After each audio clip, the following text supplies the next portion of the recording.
Gracias que ¿quién no conoce contacto?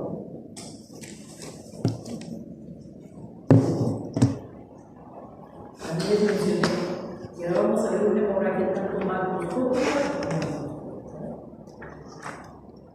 El resultado del aprendizaje de la sesión es, al finalizar la sesión, van a aprender las bases teóricas de las alteraciones hemodinâmicas, como anemia, compresión, edema y reflexión desde la experiencia. ¿Conocen alguna forma de alteración hemodinámico circulatorio? ¿Conocen la compresión, el edema? ¿Conocen algunas de ellas? ¿Conocen casos de alguno de ellos?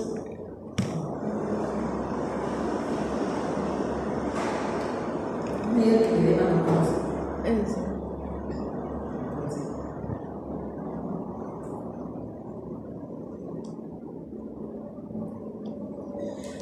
Vamos a ver. Una de las formas donde se acumula el líquido es en el tejido subcutáneo, que ya lo dijimos, ¿no? Y cuando el líquido del subcutáneo se acumula, o sea, es fácil de poderla identificar.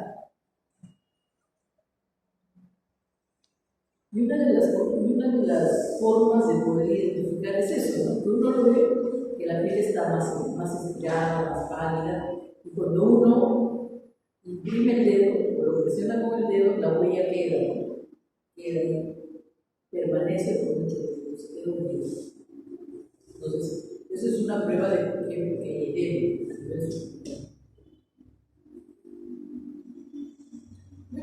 Estamos hablando de las alteraciones hemodinámicas. Para que esta hemodinámica se mantenga dentro de lo que es normal, necesariamente también tenemos que ver que los vasos también tienen que estar en un estado óptimo, o sea, normales también. Y por eso nos ponen este esquema o esta figura en la cual nos habla justamente de los vasos sanguíneos principales, ¿no? La parte arterial, la red capilar y luego la parte venosa. Y la parte arterial donde llega la sangre, la parte capilar donde se distribuye en vasos muy pequeños, muy simples, que va a permitir el pase de los nutrientes y del oxígeno. Y luego podemos ver que aquí, en esta gráfica, en este dibujo, vemos que la mitad de la red capilar está de color rojo, que corresponde a la sangre oxigenada, y la otra mitad de color azul, que corresponde a la sangre venosa que está cargada de CO2. Otra cosa más que siempre debemos recordar, el flujo sanguíneo arterial es activo, ¿no? ¿Por qué? Porque es impulsado por el corazón, pero a su vez también las arterias y las arteriolas que tienen una capa muscular bien desarrollada es para que mantengan justamente esto, ¿no? Las arteriolas o las arterias tienen pulso, ¿sí o no? Entonces, eso también contribuye, ¿no? a esta activación o esta forma activa de distribuir la sangre, ¿no? Con mayor fuerza para llegar a todo sitio o para llegar a la red capilar. Pero en cambio, la parte venosa no, ¿cierto? Si nosotros examinamos la forma o la estructura histológica de una vena, pues no se parece a una arteria. Su capa media o capa muscular no es tan desarrollada como la arteria, como las arteriolas. Entonces, estos vasos, ¿no?, permiten que la sangre salga, o sea, drene la sangre, ¿no?, y por la fuerza ejercida en la otra parte, deje llevar también la sangre hacia las venas, ¿no?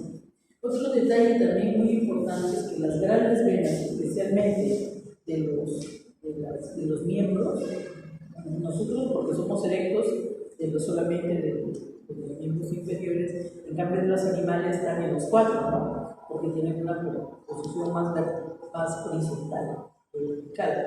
Entonces, en los 4 miembros, sus venas de sus miembros poseen ¿qué cosa? Poseen válvulas. Las venas principales poseen válvulas. ¿Y las válvulas para qué? Para que la sangre no retorne hacia abajo por la fuerza de la gravedad. Eso ayuda. Entonces, chicos, esto es que nosotros recordemos, porque es importante recordar cuáles son las partes de los vasos o poder diferenciar una arteria de una vena. Y la forma más simple y también la más vulnerable, que son los capilares, que están solamente compuestos por un endotelio. Un endotelio que son células planas. Inclusive si ustedes revisan en la patología estructural y funcional de Robbins, ellos hablan de los tipos de capilares, ¿no? Tipos de capilares en los cuales están completamente unidos, otros que están fenestrados y otros que están abiertos, ¿no? Y cada uno según la estructura donde se ubica. Bueno, esa es la estructura de los vasos que es muy importante y también recordar el sistema circulatorio. ¿Y por qué? Porque es así, ¿no?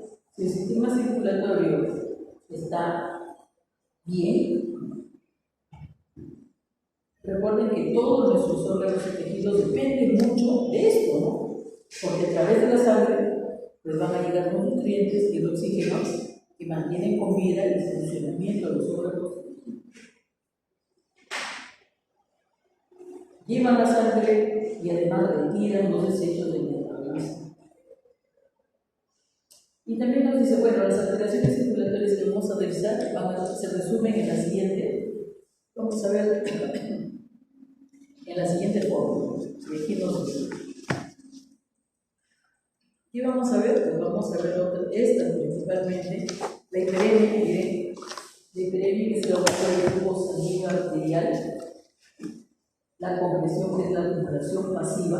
Entonces, si la compresión es una acumulación pasiva, ¿no? La hiperemia es un incremento activo, ¿no?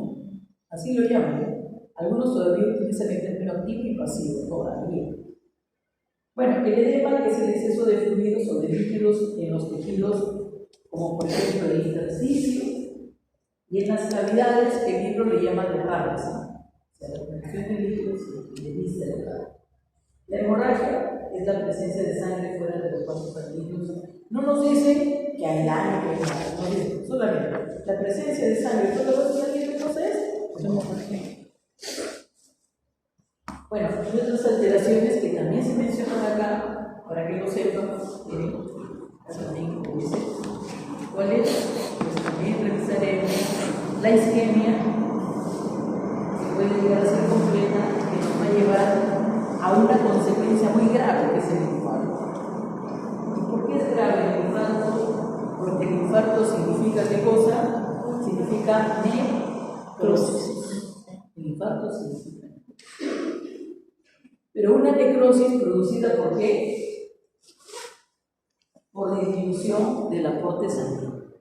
O sea, un infarto no solamente y sencillamente significa una necrosis, ¿no? Porque si no serían sinónimos.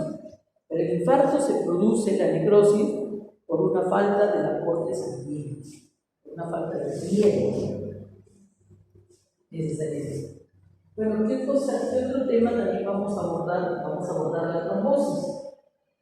Es el coágulo dentro de un vaso sanguíneo. Un coágulo que se forma dentro de un vaso sanguíneo. ¿Un trombo?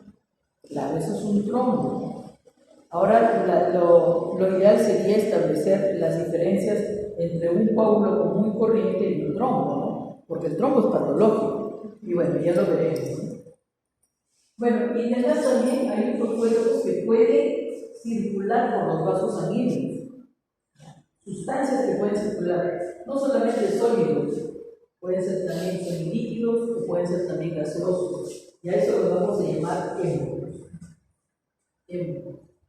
Y bueno, y donde se quedan atrapados o se quedan, ¿cómo le llaman?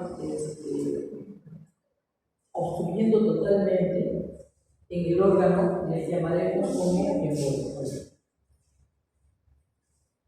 Bueno, y también, para terminar y culminar, también abordaremos el tema del shock.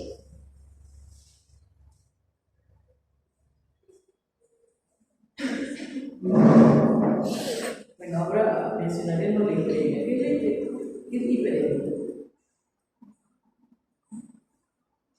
Hemos dicho que la hiperemia es un incremento del flujo arterial. Entonces, necesariamente las arterias tienen pulso, tienen su forma de acción de llegar a todo, por eso le llaman que es un proceso activo. Y si hay un aumento del flujo sanguíneo de las arterias, dice que necesariamente tiene que haber una dilatación arterial. ¿Cómo se ve un órgano macroscópicamente que tiene hiperemia? ¿No? Si estamos diciendo que está llegando mayor flujo de sangre arterial y esta sangre arterial es una sangre oxigenada, roja, viva, el tejido también será como de un color rojo vivo, un volumen incrementado y también se incrementa ¿qué cosa? La temperatura. La temperatura del órgano que tiene hiperemia estará caliente, o sea, rojo y caliente.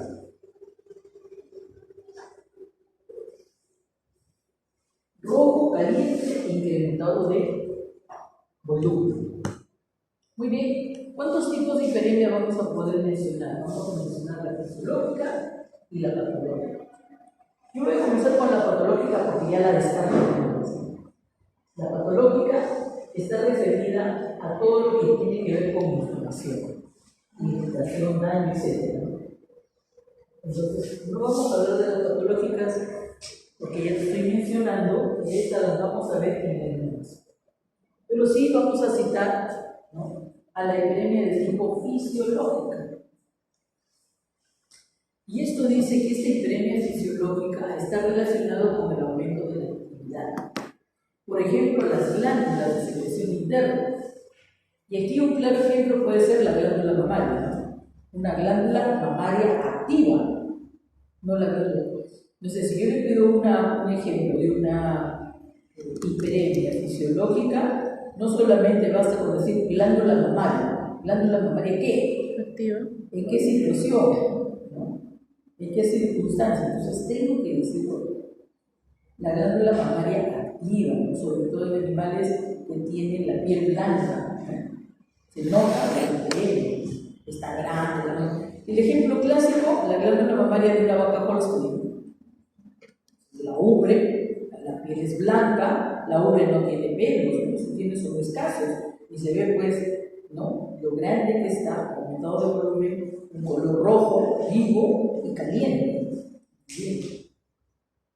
El músculo esquelético también. ¿Cuándo el músculo esquelético? Cuando hay que cosa, un esfuerzo físico o un ejercicio muy, ¿cómo decir?, exigente. Un ejercicio físico exigente, vamos a ver que los músculos también van a estar impedidos, ¿sí? No basta con decir músculo esquelético, ¿cuándo? Y así puede haber otros, por ejemplo, la mucosa del estómago y del intestino en plena digestión, también estará hiperémica, y es una hiperemia de tipo fisiológico. El endometrio, la vulva, en el seno o el estro también es válido. ¿Alguna otra que recuerdes?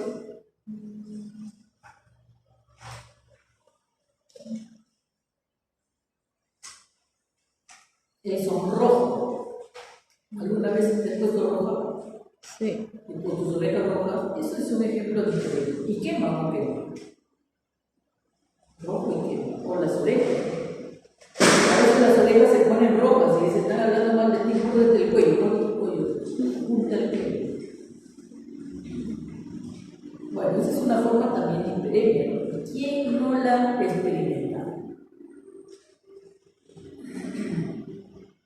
Bueno, y acá está el ejemplo clásico de la glándula mamaria de una vaca holstein.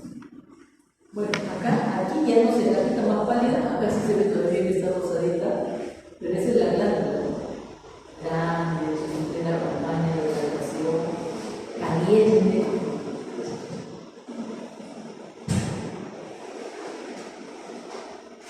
El sonrojo, como les digo, es también un ejemplo de interés.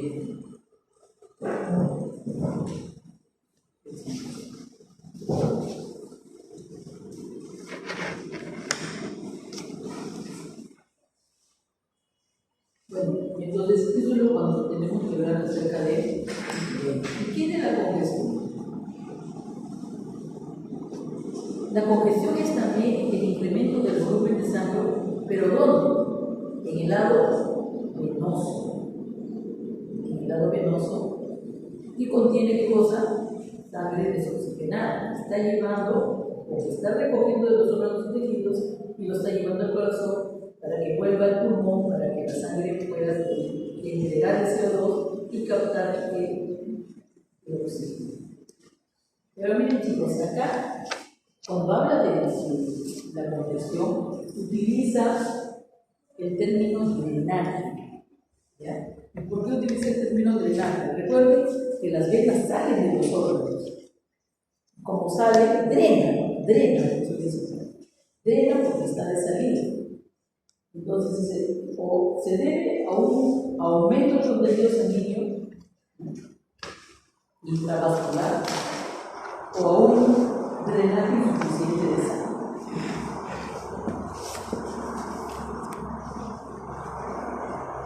Muy bien, eso será el drenaje. Microscópicamente, macroscópicamente, ¿cómo veo algo? ¿Cómo estará? ¿De qué color? Si hay un aumento de sangre desoxigenada, ¿cuándo se ha podido drenar el órgano? ¿Cianótico? Rojo, azulado, también llamado así. Y nos mencionan siempre de que la temperatura también está disminuida.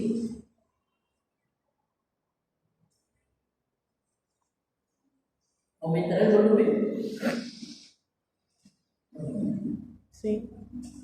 Y aumento de volumen.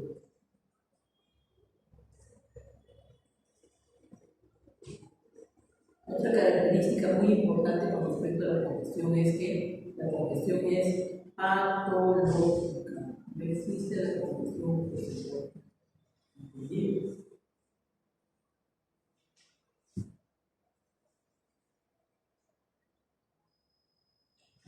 Por eso cuando hablamos de congestión, entonces se habla de una congestión local y de una congestión sistémica.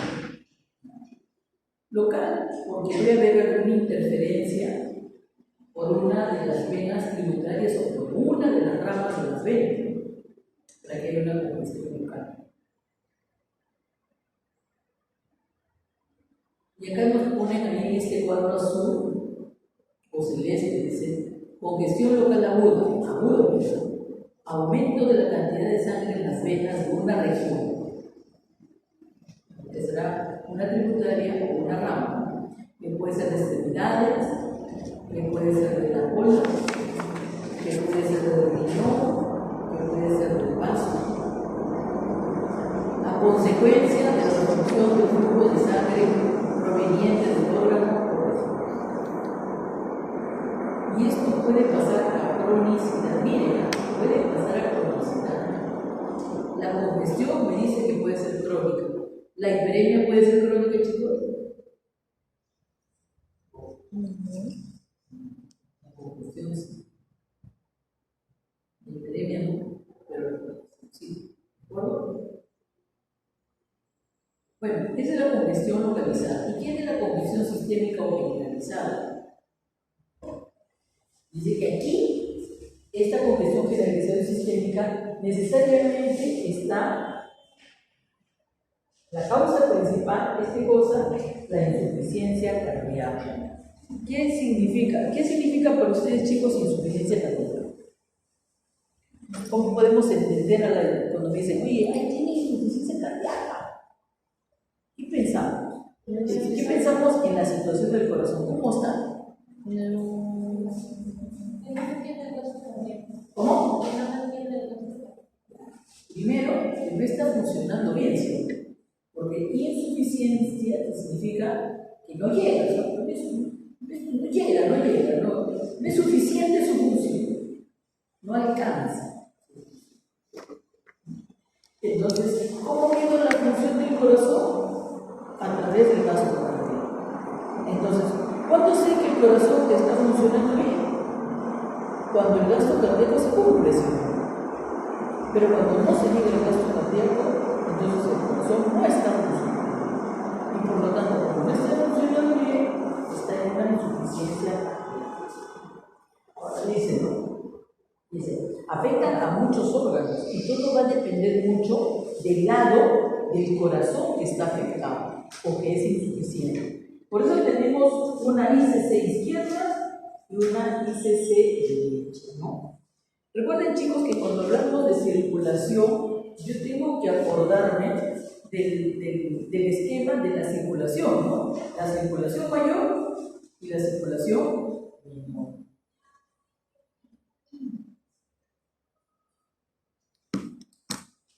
Ustedes, chicos, saben por qué el corazón tiene una pared más desarrollada que la otra. ¿Por qué el lado izquierdo tiene la pared más desarrollada y por qué el lado derecho tiene la pared más delgada? Porque el lado derecho solamente es para la circulación menor y la izquierda para la circulación mayor. Claro, tiene que ver con el bombeo de la sangre a los distintos destinos, ¿no? El lado izquierdo, como dice tu compañera, que lo he hecho bien rápido con la puesta del luchado, que tiene que ver con la circulación mayor y que el corazón tiene que bombear la sangre a toda la economía. En cambio, el lado derecho, ¿no?, es la circulación menor, la distancia también es menor, entonces la fuerza de expulsión de la sangre pues no necesita de una pared desarrollada, por eso la pared es delgada. Por eso, chicos, tomando en cuenta esto, que todos debemos de saber, no nos podemos equivocar cuando uno le dice, ¿qué lado del corazón estás viendo?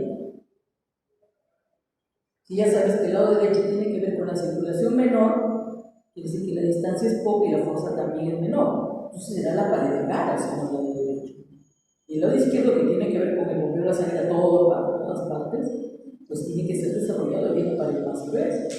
Entonces, yo sabiendo esto, no me voy a equivocar viéndolo macroscópicamente. Digo, ¿qué lado está afectado? ¿El derecho o el izquierdo? Se ponen a pensar. Deben estar mirando, se ponen a pensar. No se piensan, se ven. Bien. Entonces, va a depender mucho de esta insuficiencia. Bien. Esta insuficiencia va a traer consigo la congestión de ciertos órganos. Y todo va a depender de qué lado del corazón está afectado o tiene insuficiencia. Bueno, vamos a ver eso.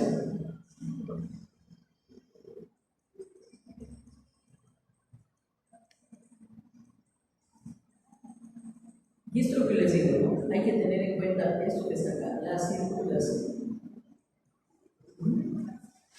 La circulación entre el corazón y los pulmones. Corazón y los pulmones. Y la circulación, bueno, acá llega la sangre venosa también al lado derecho, se va a los pulmones, ahí está, se va a los pulmones, regresa por el lado izquierdo y es expulsada la sangre hacia toda la economía. Lado izquierdo, lado derecho. Lado derecho mire la pared delgada y el lado izquierdo la pared más desarrollada.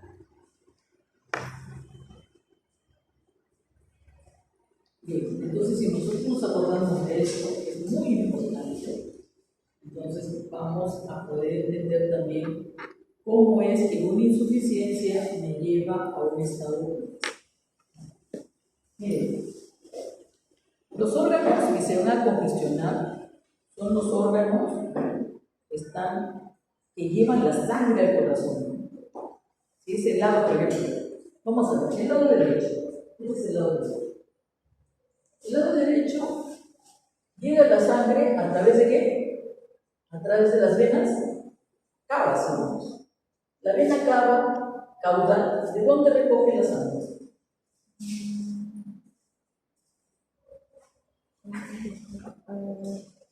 La vena cava, caudal, ¿de dónde recoge la sangre? Cráneo y...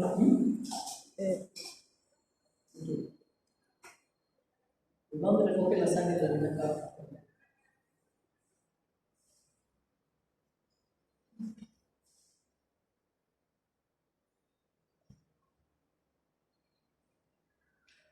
Vena cava.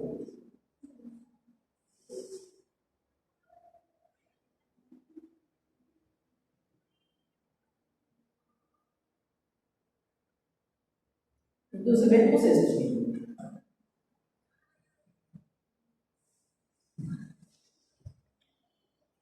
Y vamos a hacer la prueba.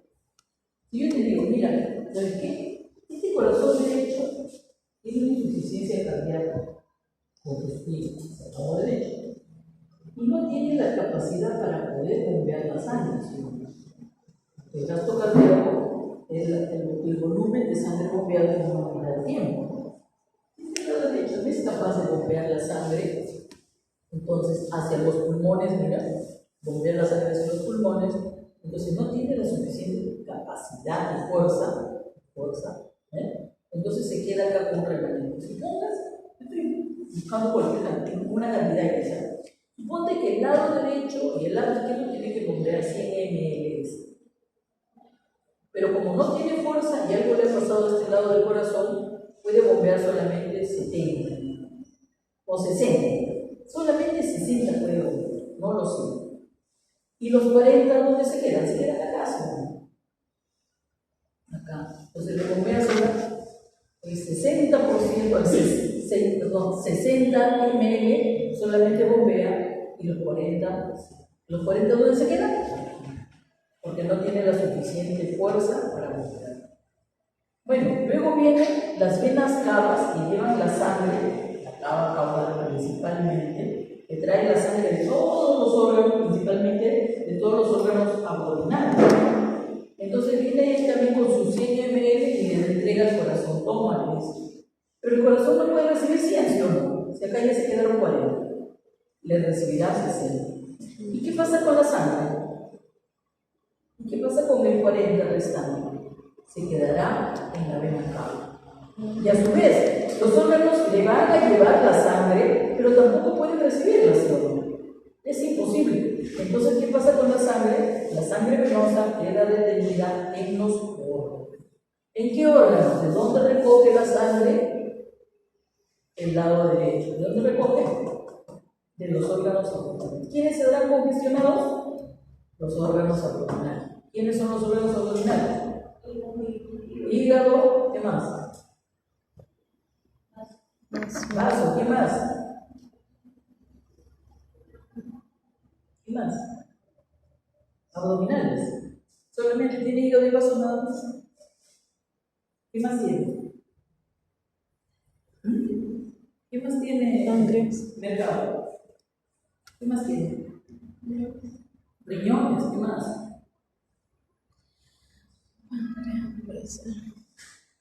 Los intestinos, ¿dónde están? ¿En otra parte? Intestinos, o sea, todo lo que está ahí, ¿estará cómo estará? Estará congestionado. Entonces, si yo digo que los órganos están congestionados, ¿cómo estarán? ¿Cómo estará el riñón? ¿Cómo estará el vaso? ¿Cómo estará el hígado? Como hemos dicho al comienzo, ¿no? ¿Estarán qué cosa? Incrementados de volumen. ¿Tendrán un color rojo? Azulado o cianóticos. Y además dice que estará frío. Eso es lo que dice. Entonces, eso es lo que tengo. Cuando tengo una insuficiencia del lado derecho.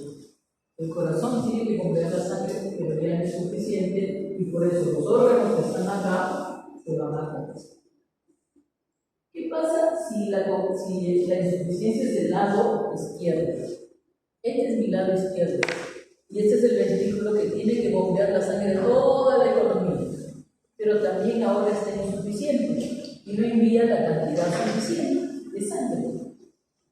Entonces, ¿qué es lo que pasa? Los pulmones le van a entregar la sangre, ¿no? Oye, toma la sangre, le dicen. Toma, a través de las venas. A través de las venas pulmonares. Le dicen, lo siento mucho, pero no puedo recibir. Te quedarás con la sangre. Pero la sangre no se va a quedar en las venas, sino también se va a quedar ¿en dónde? En los pulmones. ¿Cómo estarán los pulmones? Cinéticos. Voluminosos, grandes, color Azul. rojo azulado. Así estarán los pulmones. Y además tendrá edema. Además va a tener edema. Entonces, y habrá otro órgano que se congestiona, además de los pulmones, si hay insuficiencia del lado izquierdo.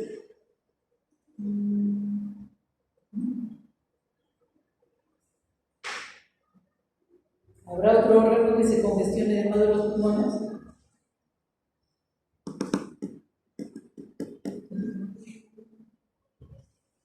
Ahí está el cuadro, ese dibujo pequeño. Hay otro órgano que esté implicado en la congestión por una insuficiencia cardíaca congestiva izquierda.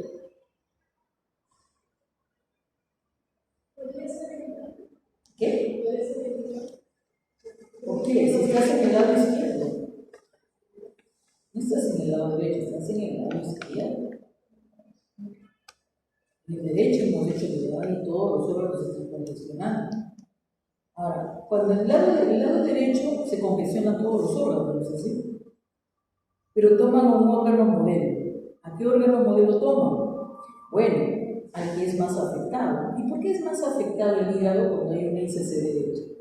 Recuerden que el hígado tiene doble circulación, la propia y también la sistémica.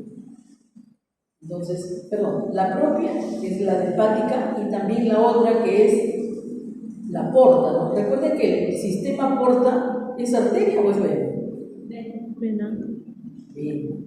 Entonces, el hígado sufrirá la congestión por los dos lados. Por los dos lados.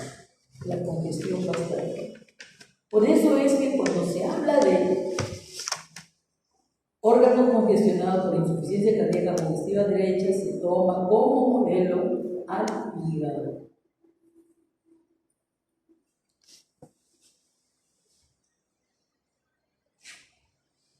Bien, chicos, esta es la imagen microscópica de una congestión. ¿Ya? Esta es la imagen microscópica de una congestión. ¿Qué vasos serán estos? ¿Qué tipo de vasos son esos los que observan aquí? Capilares. ¿De acuerdo todos? ¿Son capilares? ¿O hay alguien que no esté de acuerdo? Y diga, no, no son capilares, son venas.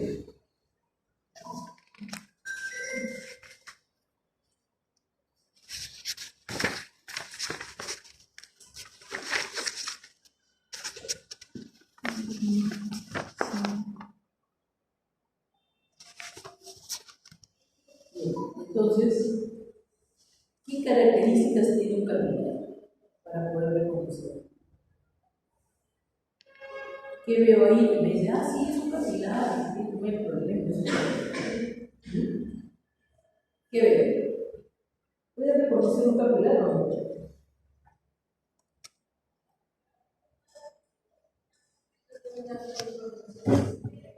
¿Cómo?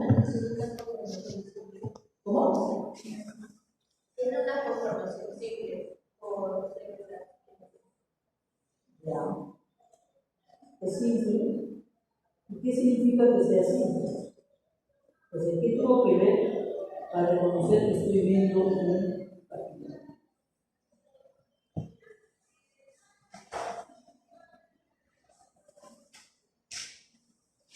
Solamente está conformado por endotelio.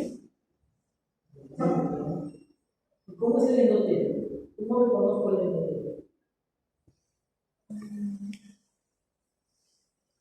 Son células planas. ¿Y ven las células planas?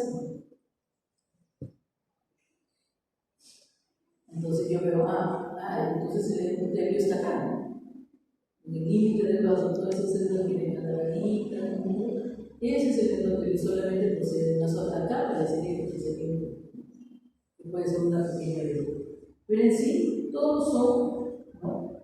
La mayoría son capilares. ¿Qué noto en los capilares? ¿Cómo están los capilares? ¿Así son los capilares, chicos? ¿Así son? No. Entonces, y además, ¿qué hay en el interior? Eritrocitos. Eritrocitos. Todos están llenos de eritrocitos, ¿sí o no? Es más, dicen que si yo veo los capilares en una congestión, veo que los capilares se dilatan. ¿Qué quiere decir que se dilatan? Aumenta el Se tamaño. abre, la luz crece, ¿sí o no? Hay un incremento de la luz, pero además están llenos de glóbulos rojos. Esta dilatación, con mucha cantidad de glóbulos rojos, se le llama pletórico. Está pletórico. Muy bien. A ver, ¿qué otra cosa miramos? A ver, quiero que pongan atención y miren, ¿qué son esos elementos rojos que están afuera? Fíjense, estos elementos rojos que están afuera, ¿qué son? ¿Cuántos hay en esta zona? ¿Qué son?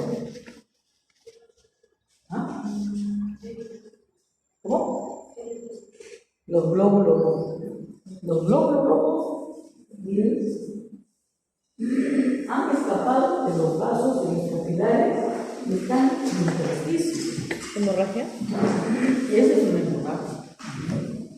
Ahora, pero, ¿por qué? ¿Por qué se han escapado los glóbulos rojos? Tiene que haber una forma o un mecanismo por el cual los glóbulos rojos salen de los vasos sanguíneos.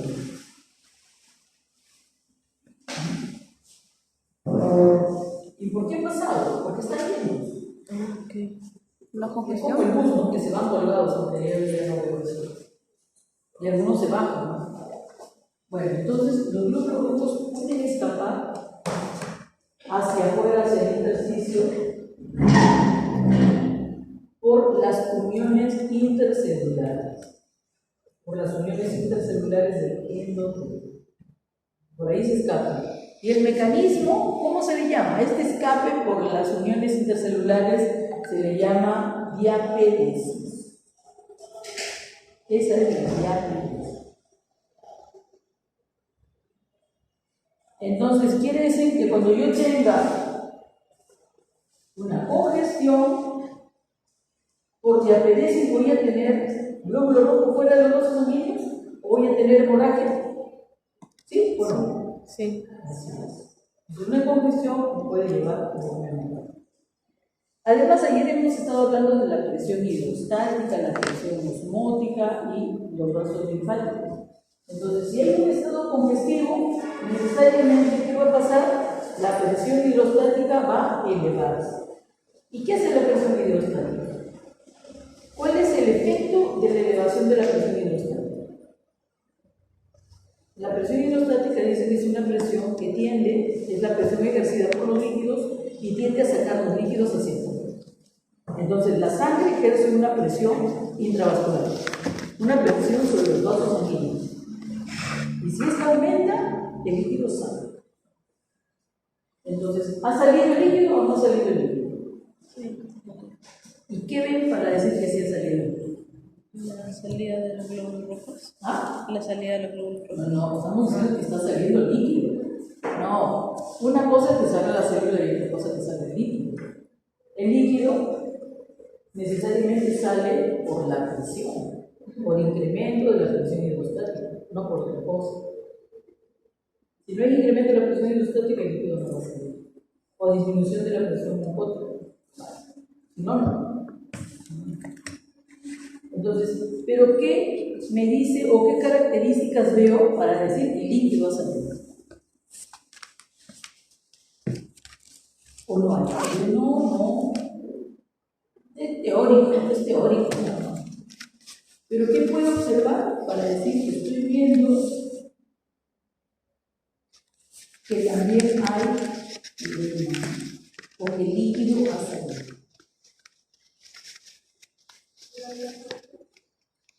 Dice la laxitud. ¿Qué es la laxitud? ¿Qué significa la laxitud?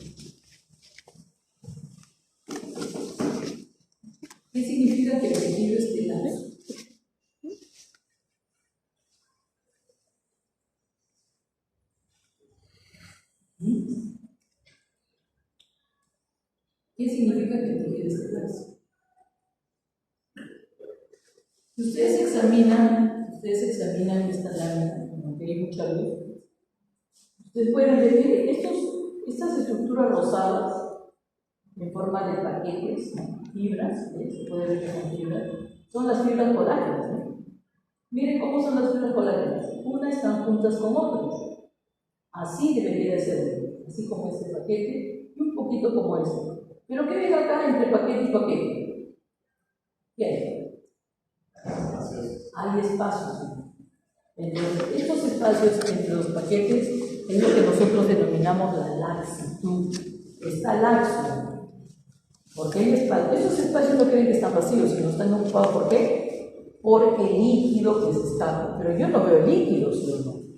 Yo acá no veo ningún líquido. Además, no se puede ver el líquido microscópicamente. El líquido se ve macroscópicamente, ¿de acuerdo? ¿De acuerdo? Ya, entonces, después no me estén poniendo en su PPT o alguna cosa líquido microscópicamente. Ya estamos aclarando acá, por si acaso. Entonces, yo no veo el líquido, pero veo el efecto que produce el líquido cuando sale. ¿Y qué es esto? Esto de acá. Dispersa las fibras colágenas, las dispersa. Miren, las dispersa. Y a esta dispersión, o estos espacios entre las fibras, de las aves y las dispersa, a esto le llamamos la laxitud. O sea, vemos la consecuencia de que el líquido ha salido. La única prueba de que tengo que el líquido ha salido acá es que digo, está laxo el tejido conjuntivo, el tejido superficial. Las fibras colágenas están dispersas.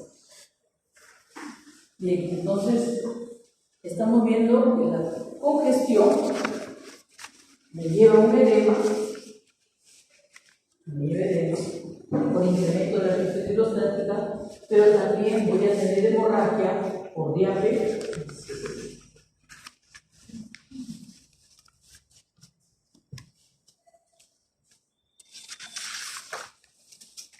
Muy bien. Entonces, ya estamos viendo que si vamos a hablar de una ICC derecha, al órgano que vamos a tomar como modelo va a ser al hígado. Y cuando hablamos de una ICC izquierda, el único órgano que se afecta es el pulmón.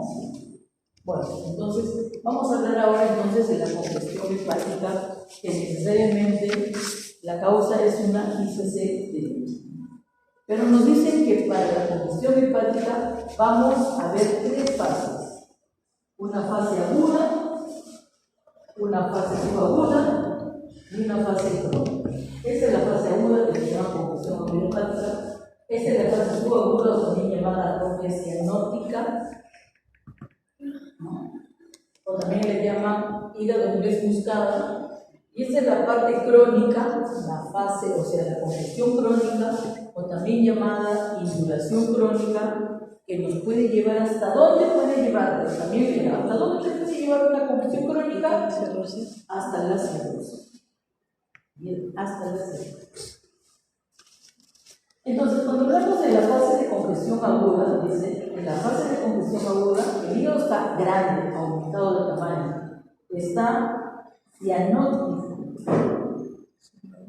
Macroscópicamente, el hígado aumentó de tamaño, está cianótico, ¿y qué más está?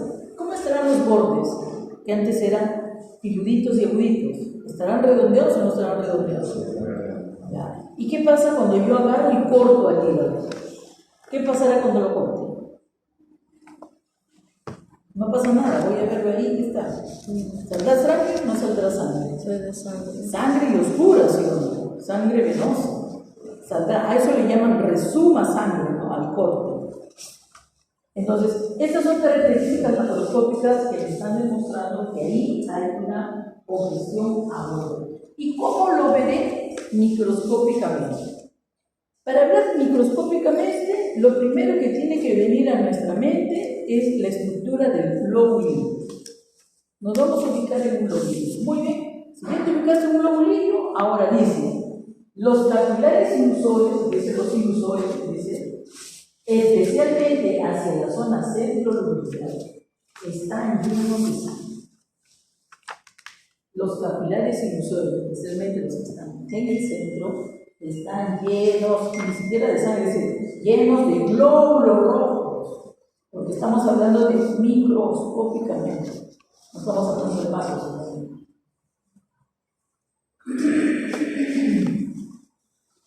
Ya, están llenos de sangre. Imagínate que los sinusoides están llenos de sangre. La vena central, ¿cómo será? ¿También llena de sangre o no? La vena central de los glóbulos estará llena de sangre y esta sangre, estos glóbulos rojos escaparán también de la vena central. Claro, por diabetes no van a escapar. ¿De los capilares sinusoides también escaparán? Probablemente sí, también, pero especialmente de la vena central. Bueno, dice que a esta fase también la llaman como una congestión pasiva. Así se le conoce, muchos doctores hablan o utilizan ese término, congestión pasiva. Y por eso, miren, puede haber hemorragias centrolobulares. Claro, porque la vena central está sumamente pletórica, está llena. Bueno, esta es la congestión hepática aguda, o congestión aguda, como dice ahí. Ahora vamos a ver la siguiente fase. Bueno, y acá una foto de un hígado congestionado. Esto lo pone Zachary, lo pone ahí, el primer estado de otro lado, esta línea, algo que es el diafragma y este es el hígado.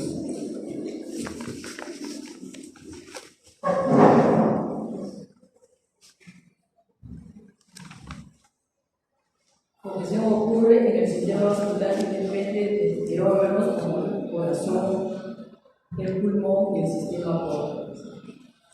Hay una interrupción en el retorno venoso de la sangre y esto puede ocurrir en la falla que resulta de las arritmias o también dice por la eutanasia. O sea, esto puedo tenerlo, este hígado y esta congestión pasiva te dice la foto, que no solamente la vas a tener por una ICC derecha, sino también realizar una eutanasia, también puedo tener un hígado con congestión aguda.